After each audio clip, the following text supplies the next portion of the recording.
সীতাকুণ্ডের ছোট দারোগারহাট নবলক্ষ এলাকায় পান চাষ দিন দিন বিলীন হয়ে যাচ্ছে।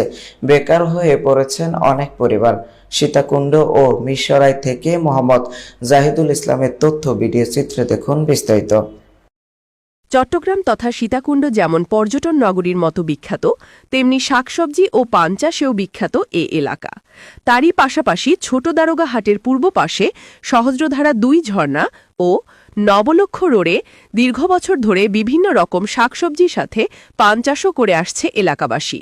সীতাকুণ্ডের পান এক সবুজ ঐতিহ্য, যা একসঙ্গে অর্থনীতি, কর্মসংস্থান ও সংস্কৃতির প্রতীক হয়ে দাঁড়িয়েছে।